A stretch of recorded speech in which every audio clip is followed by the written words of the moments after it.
She raised her glass and smiled, as if she were about to congratulate me. "Let's drink to those who have the courage, not to cling to the past," she said, looking straight at me. The air was thick with the smell of rosemary and roasted meat. On the long oak table sat porcelain plates, the setting so precise it could only be my daughter-in-law's work. My son sat beside her, eyes down, poking at potatoes with his fork. The laughter from the guests was too loud. It was fed by glasses of red wine and carefully placed jokes about the old school, and those who still think cash is safer than the bank. Everyone laughed, except me and my granddaughter. She sat across from me, gripping her napkin, sneaking glances at me the way kids do when they realize the adults in the room aren't as kind as they pretend. "Dad," my daughter-in-law leaned in just enough so everyone could hear, "you still keep some cash in a safe, don't you? Real bills?" "How cute," the guest chuckled. Someone added, "Oh, real old school." "Oh," I forced a smile. Outside, snow fell softly. Garden lamps lit the path to the gate. Somewhere in the neighbor's house, music played, another family celebrating without hidden barbs. I took a sip from my glass, feeling the cold of the glass linger on my lips. At that moment, my granddaughter pulled out her phone and, keeping it under the table, typed quickly. I heard the faint ping of an incoming message in my pocket. On my screen were her words. "Grandpa, be careful. Mom's planning something." When I left Eric's house, the snow was already thinning. Tiny flakes drifted down onto my car hood and melted, leaving dark wet spots. Streetlights glowed yellow, their halos spreading over the slush. In my hands was a paper bag with the leftovers from dinner. Eric had shoved it at me at the door without meeting my eyes. "Take it, so it doesn't go to waste," he said quietly, as if that could smooth over the evening. My phone buzzed again in my pocket. A short message from Haley. "Grandpa, Mom's planning something." I stopped halfway to the car and read it twice. Then again. Haley wasn't the type to exaggerate. At home, the silence was as thick as the night snow. The hallway smelled of old wood and the morning coffee I'd left untouched in its mug. I set the bag on the table, still wearing my coat, and walked into the living room. A click of the switch, and the desk lamp washed the photo shelf in warm light. Linda, smiling in black and white. Eric in his graduation suit. Haley, much younger, in pigtails, and my baseball cap. The phone buzzed again. She was on the phone all day. Told Dad they need to get things signed while he's still in his right mind. I sat in my chair, gripping the phone. The words were like a shard of ice slipping under my shirt. While he's still in his right mind. A year ago, Madison had already tried to slide papers in front of me. For convenience, she'd said. So accounts and property could be handled without extra hassle. Chaw, I'd refused. Things had been cold between us ever since. Another message from Haley. Dad won't tell me what it's about. Just says it's grown-up stuff. I knew that tone. Grown-up stuff, in their house, always meant one thing. My name in documents, their signatures wherever it suited them. I put the phone on the table. It buzzed again immediately, lighting up the dark. Madison. I answered, already knowing this wasn't going to be about family matters. "Hi, Jim." Her voice was stretched tight, like a wire, but wrapped in sugar. "I was just thinking about you today. How are you feeling?" I glanced at the clock, 8:47 p.m. The hour when normal people switch off their phones and settle in for the night. "Fine," I said, leaning back in my chair. The lamp lit only the table and my hands. Everything else sank into shadow. Good, good. Listen. She paused, and I could almost see her arranging the words in her head. Eric and I were talking, and we just think it might be smart to get some of your paperwork. Organized. What paperwork? Oh, just things. House title, your accounts, that little cabin up by the lake. Her tone was light, but every word was placed just so, in case something happens. While you're still in your right mind. The phrase hit me in the temples, the same one from Haley's message. I got up, walked into the kitchen, and put the kettle on. The hum of the metal filled the pause. "Madison, I'm fine. Of course you are."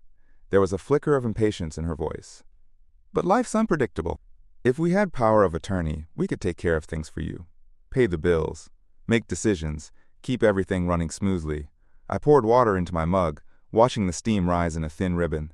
I've been handling things just fine for 72 years. I'm not saying you can't, Jim. I'm saying you shouldn't have to. You've done enough. It's our turn to take care of you. The words "take care" landed like a sentence. I knew that tone of hers. The same one she used when she convinced Eric to buy a house they couldn't afford because it's an investment. "I'll think about it," I said, and hung up before she could answer. The only sounds left in the kitchen were the kettle and the ticking clock on the wall. I sat at the table, took the first sip of tea, and realized it tasted bitter. The next day, I stopped by Eric's without warning.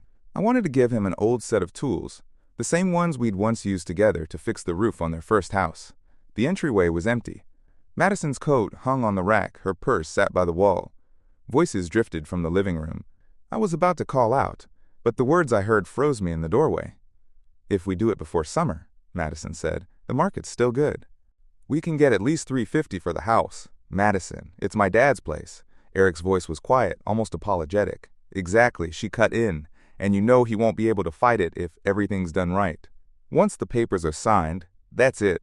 I stood still, feeling the blood rush to my face. "And with that money," she went on, "we can finally invest in Tyler's project." "It's a sure thing, Tyler." I'd heard the name a couple of times over dinner a few months back. The so-called family friend who knows how to work real estate. Now the puzzle clicked into place. A glass clinked in the living room. Madison lowered her voice, but I could still make out the words. "Don't chicken out now, Eric. He's getting older.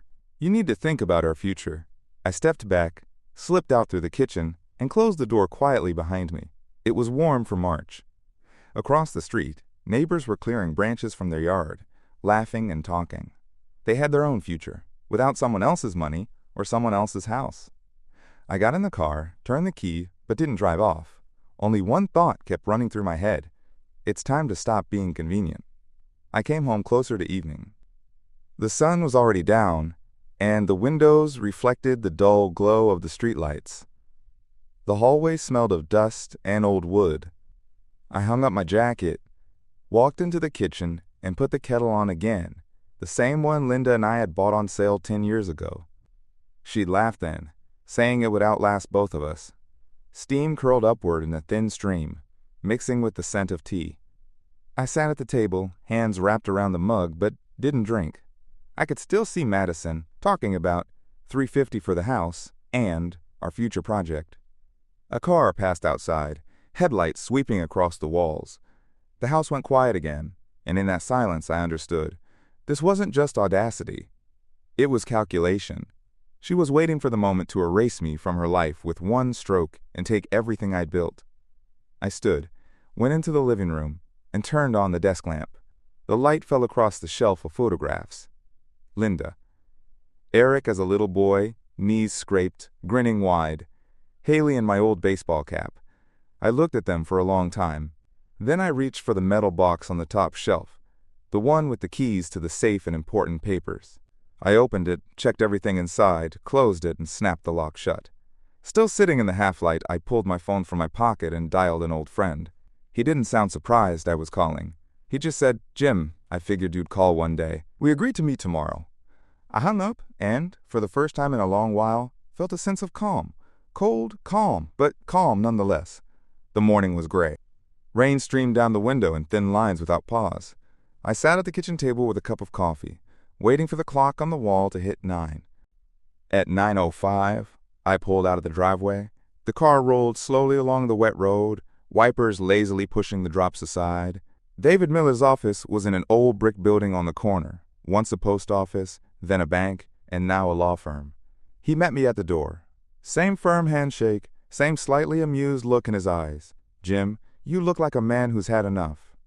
We walked into his office. The smell of old leather from the chairs, the quiet ticking of a clock, neat stacks of files on his desk. David laid 2 sheets of paper and an envelope in front of me. "First things first," he said, handing me a pen. "We're rewriting your will. Everything goes to Haley. No one else will have access." I signed without a word. The ink flowed smoothly, and there was something strangely satisfying about that. "Now, your assets. Bank accounts, stocks, the safe. We'll transfer everything into a separate trust. Madison will never know exactly where." Rain tapped against the window. I nodded. "And one last thing." He pulled out a small box with a camera logo.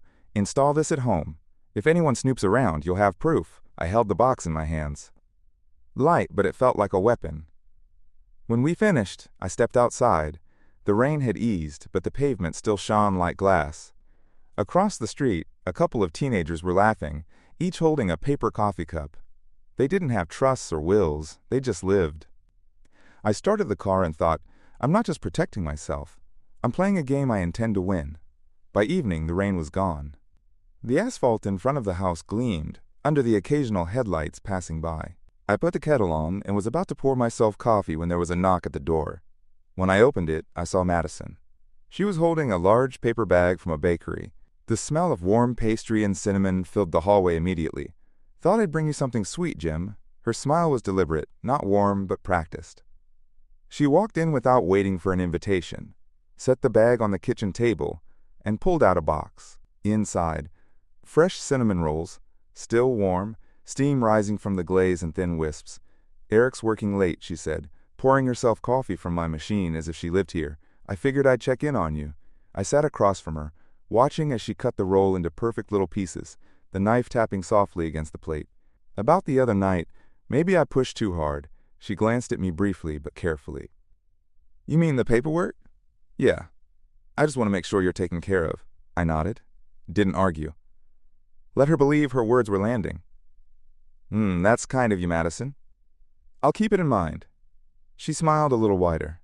She bought it. As we ate, her eyes wandered around the room. They lingered on the shelf with my documents, then on the safe, then on the keys, sitting on the side table near the armchair. I took a sip of tea. Hot, but the taste was already cold. The next day, they came together. Eric's silver SUV pulled up right at noon. I watched from the window as they walked up the path. Madison in a beige coat, a leather folder in her hands. Eric trailing a step behind, hands in his pockets, eyes down. He walked like a man ashamed of what he was about to do. Hi, Dad, he said when I opened the door. Jim, we thought we'd help you sort through some things. Madison smiled, showing me the folder. Just a few papers. Nothing major. Her perfume filled the hallway. Too sweet. Too heavy. We moved into the living room. Madison took the armchair opposite mine, setting the folder on her lap. Eric stayed by the window, looking away as if he wanted no part in this. These are just for convenience, she said, opening the folder and pulling out several sheets. Title transfers, a power of attorney form, standard stuff. I picked up the top page. Blank, just as David and I had planned. The real copies were locked away in his safe. Looks official, I said, looking her straight in the eye. It is, she nodded. Just sign here and here. In my pocket, the tiny camera keychain's red light glowed faintly. Mind if I grab my glasses? I stood and headed to the kitchen. A moment later, their voices dropped, but I could still hear the words. Once he signs, we can list the house next week. Madison spoke quickly, confidently. Tyler's ready to move. Are you sure? Eric's voice was quiet, almost apologetic. Don't start, she cut him off. This is the smart move. I came back with my glasses, sat down, and slowly signed on a completely blank sheet. Madison didn't even look, just slipped the papers back into her folder. That's it, she smiled. You'll thank us later. I knew by tomorrow she'd realize there would be no thanks. I was sitting on the porch with a cup of coffee when the phone rang. Eric's name on the screen, Dad. He spoke slowly, like he was choosing each word. Something happened with the papers. Madison's upset. I didn't ask anything. Just told him I was home. An hour later, their silver SUV screeched to a stop by the gate. Water splashed from the puddles under the wheels.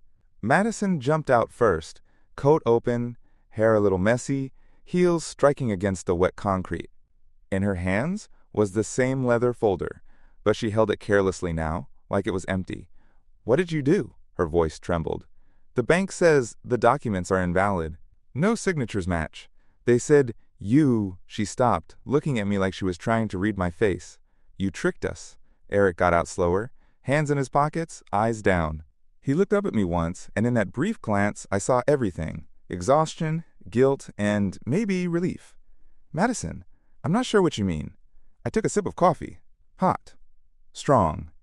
Steam curled into the cool air. Don't play games with me, Jim. She took a step closer, then stopped, as if remembering we were still standing outside. This isn't over. She gripped the folder so hard the plastic inside cracked. Then she spun around, walked to the car, slammed the door, and the engine roared to life. When they drove away, I stayed on the porch, watched two teenagers walking down the street with pizza boxes, laughing, bumping shoulders. The world around me kept living, without paperwork or someone else's plans. The phone buzzed in my pocket. A message from Haley. Grandpa, Mom's been yelling all afternoon. Whatever you did, thank you. I read it twice. Then a third time. Only then did I set my cup on the railing, feeling that, for the first time in a long while, my coffee actually felt warm. That evening, after dark, there was a quiet knock at the door. I opened it. Haley stood there, a jacket thrown over her hoodie, a paper cup of cocoa in her hands. Grandpa, can I come in? We went into the kitchen. I got her a mug, poured hot chocolate, added marshmallows on top. The smell of cocoa, mixed with the faint scent of rain still drifting in from outside. Haley cupped the mug in both hands, staring into the dark surface of the drink.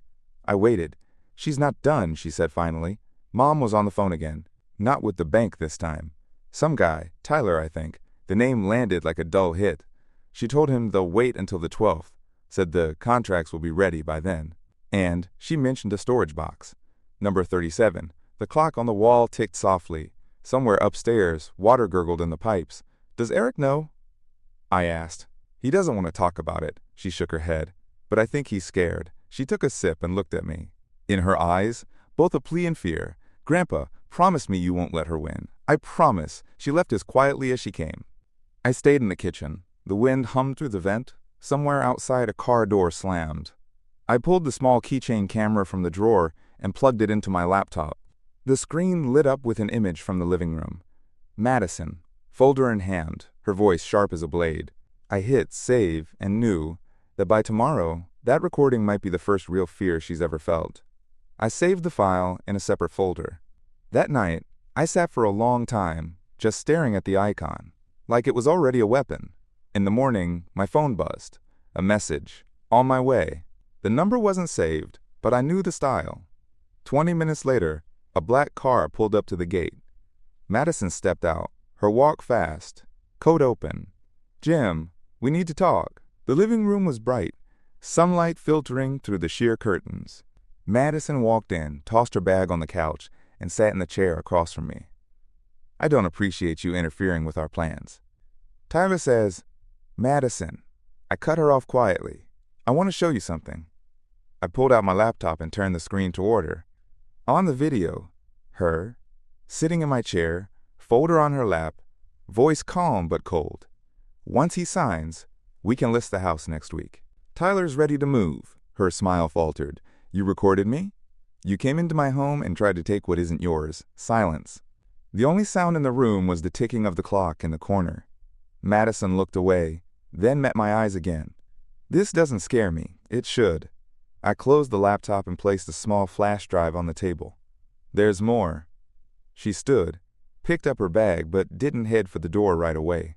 You think you've won, Jim. You haven't. The door shut and the house fell silent. Outside, neighbors were loading boxes into a car. Someone moving out, someone starting fresh. I looked at the flash drive. This was only the first move. It sat on the table, small and black. I turned it over in my hand, listening to the distant rumble of a truck. Neighbors still hauling boxes. By lunchtime, there was a knock at the door. I thought Madison had come back, but it was Eric standing on the porch. Dad, can I come in? He stepped into the kitchen, sat on the edge of a chair. His hands were empty. He didn't even take off his jacket right away, like he might leave just as quickly as he'd arrived. She's upset, he began, looking away. Says you're making things harder than they need to be. I poured coffee and set the mug in front of him. He didn't touch it. You know, we could just settle this. Make sure everyone's comfortable, everyone, I asked. Yeah. You, her, me. Haley. He said my granddaughter's name carefully, like testing if it would work. I knew those weren't his words. Eric? I said quietly. Are these your words? He hesitated. His fingers tightened around the edge of the table. She just thinks it's for the best. Outside, someone was mowing the lawn, the smell of fresh grass drifting into the kitchen. I looked at my son and didn't see a grown man. I saw a boy afraid of making his teacher angry. Tell her I'm not interested. He nodded, but there was something in his eyes, almost regret. When the door closed behind him, I stayed in the kitchen. The wind moved the curtain, and for a moment I could swear the house still smelled faintly of Madison's perfume. I was sitting in the living room when the familiar silver SUV pulled up outside. The car door slammed. Just one. The second never opened. Eric came in. No coat, no smile. He sat across from me, hands resting on his knees. "She's gone," he said. "Packed a bag this morning. Took Tyler's car." I stayed silent. The only sound was the water running through the heating pipes. "Last night she tried again," he went on. "Called the lawyer, demanded access to the trust. He told her it's locked. Permanently." She screamed at him. He paused, looking away. "Then she asked me to go with her to the storage unit, number 37. Said we could finish what we started. Then I told her I was done. Then I poured him coffee and slid the mug over. The smell was strong, bitter. He took it with both hands, like he needed the warmth. I didn't see it before," he said quietly. "Or didn't want to." Outside, a car rolled slowly past, its headlights sweeping long shadows across the walls before disappearing into the dark. Eric's voice broke the stillness. "The house stays yours," he said, a little more firmly now, "and I'm not letting her near Haley again." We sat there for a moment, not needing to fill the silence. Somewhere in the distance, someone set off fireworks. Short, sharp pops that echoed in the cold air like punctuation marks, to a conversation we both knew was over. When Eric left, the quiet felt heavier. I walked to the window and saw her. Madison. Standing across the street, beside the open trunk of a black car. A single street lamp cast her in a pale light, catching the sharp lines of her face. She had a bag in her hands, too small for a real move, too large to be nothing. She noticed me watching, and her lips curved into a smile. It was tight, forced, like a thread stretched to its limit, ready to snap. "You think this is over, Jim?" she called out, her voice trembling between anger and something else. "Maybe fear. You'll miss me." I didn't answer. I just stood there, watching as she slammed the trunk shut. The sound echoed down the street. She slid into the driver's seat, started the engine, and in seconds the car was gone, its red taillights shrinking to nothing as it rounded the corner. The house was still, not just quiet. Still, and for the first time in a long time, the quiet felt like peace. I pulled the curtains closed and walked into the kitchen. The flash drive with the recordings sat on the table. Small, black, unassuming. I didn't hide it away. I left it out where I could see it every day. Not as evidence anymore, but as a reminder. Nearly 3 months passed. Winter slipped away almost overnight, as if it had somewhere better to be. Haley comes by on weekends now. We make pancakes in the mornings and watch old movies in the afternoons. She laughs every time the kitchen smells like vanilla, says that scent. Has been with her since childhood. Eric's different too. He stops by to help with little things around the house. Just last week we worked side by side fixing the old gate that used to bang against the fence whenever the wind picked up. We worked in silence, but it was the kind of silence that feels comfortable, not strained. I haven't seen Madison since that night. Word is, she moved to another state, maybe to Tyler. Maybe not. I don't ask, and I don't care. This morning, I stepped out onto the porch with a cup of coffee. Across the street, the neighbors were hanging flags for an upcoming holiday. They laughed, calling to each other over the sound of hammering, like betrayal was just something that happened in other people's lives. I watched. Spring came quietly, as if it didn't want to wake anyone. In the flower bed out front, the first tulips bloomed, the same ones Linda planted all those years ago, their petals opening like small bursts of sunlight against the fresh green leaves. I'd cleared the weeds a week earlier, taking my time, almost hearing her voice telling me not to pull too hard on the roots. I set a wooden bench beside them, close enough to catch their scent on warm days. It was a place to sit in the evenings with my coffee and let the world pass by slowly, listening to the faint thump of a basketball somewhere down the block, the occasional bark of a dog, the rustle of branches in the breeze. A few days ago, Haley sent me a drawing, just the two of us, sitting on the porch. The lines were simple, but she'd gotten one detail perfect, the porch light glowing above us. Underneath, she'd written, "Grandpa's house is safe now." I pinned it to the refrigerator, right where I'd see it every morning. And right then, I understood. This was the real victory. Not just keeping the house, but knowing she would always have a place where she's welcome, where nothing and no one could take her safety away. That evening, I sat on the bench. The air was cool but gentle, carrying the faint scent of soil and tulips. Their stems swayed in a lazy rhythm, as if they too were in no hurry. A screen door creaked somewhere down the street, a child's laughter carried on the wind, followed by the hollow echo of a basketball hitting pavement. Behind me, the house stood solid and still. Mine, every board, every brick, every memory intact. The porch light clicked on, as the sun dipped below the rooftops, casting a warm pool of light on the steps. I took a slow sip of coffee, feeling the heat seep into my fingers, into my chest. For the first time in years, there was no rush, no tension, no silent countdown to the next fight. Only the steady heartbeat of a street settling in for the night, and the quiet truth that life was finally exactly as it should be. The next morning, Haley came over with a paper bag from the bakery. Inside were 2 cinnamon rolls, still warm. We ate them on the porch, the sugar sticking to our fingers, the tulips nodding in the breeze like they were in on the conversation. She told me about a school project, about a book she was reading, about how she wanted to plant more flowers this year. I said we could do it together. And in that simple promise, I realized maybe this was just the beginning of a new chapter. Thank you for watching. If you enjoyed this story, don't forget to subscribe, hit the like button, and leave a comment. I'd love to hear your thoughts. New stories will be coming out every single day, so stay tuned.